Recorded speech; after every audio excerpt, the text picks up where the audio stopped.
పూరా లోకల్. ఆంధ్రప్రదేశ్లో వైసీపీ మనుగడ ఇక కష్టమేనా? వైసీపీ అధినేత జగన్ భవిష్యత్తు ప్రశ్నార్థకంగా మారిందా? ఒకప్పుడు జగన్కు సన్నిహితంగా ఉన్న విజయసాయిరెడ్డి నోటి నుంచే ఇలాంటి మాటలు ఎందుకు వస్తున్నాయి? విజయసాయి అన్నట్టుగా జగన్ చుట్టూ ఉన్న కోటరీ ఆయనకు భవిష్యత్తు లేకుండా చేస్తోందా?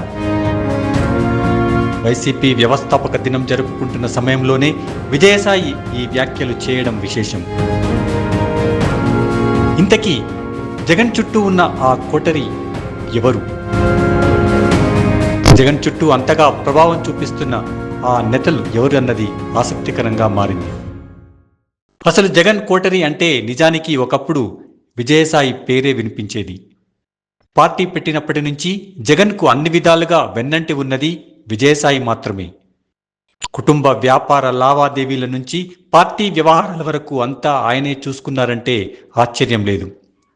తనతో పాటే జైలుకు వెళ్లారన్న కారణం వల్ల కూడా జగన్ విజయసాయికి ఎక్కువ ప్రాధాన్యం ఇచ్చి ఉంటారు. జగన్ అధికారంలోకి వచ్చాక అమరావతి నుంచి ఢిల్లీ దాకా విజయసాయి చక్రం తిప్పారనే చెప్పొచ్చు.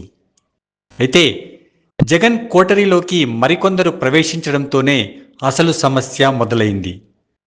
అప్పటిదాకా విజయసాయికి ఉన్న ప్రాధాన్యం తగ్గుతూ వచ్చింది.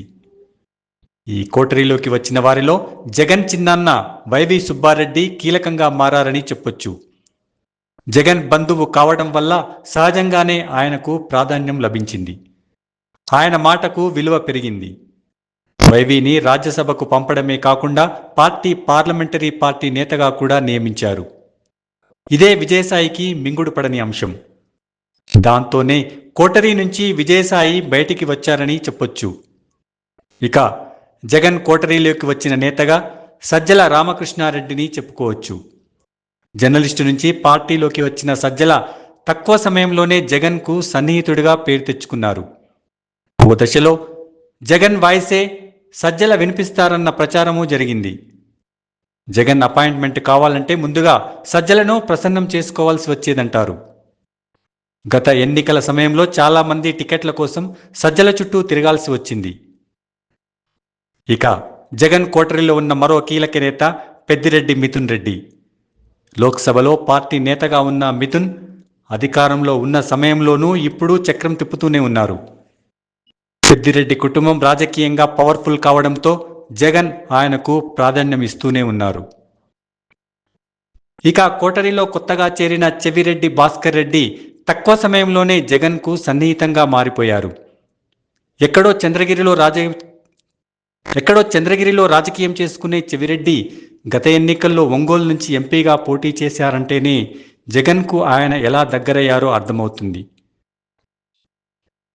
మిగిలిన నేతలను జగన్కు దూరం పెట్టడంలో చెవిరెడ్డి సక్సెస్ అయ్యారని చెబుతారు. ఇలా ఈ కోటరీ ప్రభావం వల్లే తాను జగన్ నుంచి దూరం అయ్యానని విజయసాయిరెడ్డి భావిస్తున్నారు. అయితే విజయసాయి కోరుకుంటున్నట్టుగా ఈ కోటరీ నుంచి జగన్ బయటపడతారా? తన భవిష్యత్తును కాపాడుకుంటారా అన్నదే ఇప్పుడు ప్రశ్నార్థకం.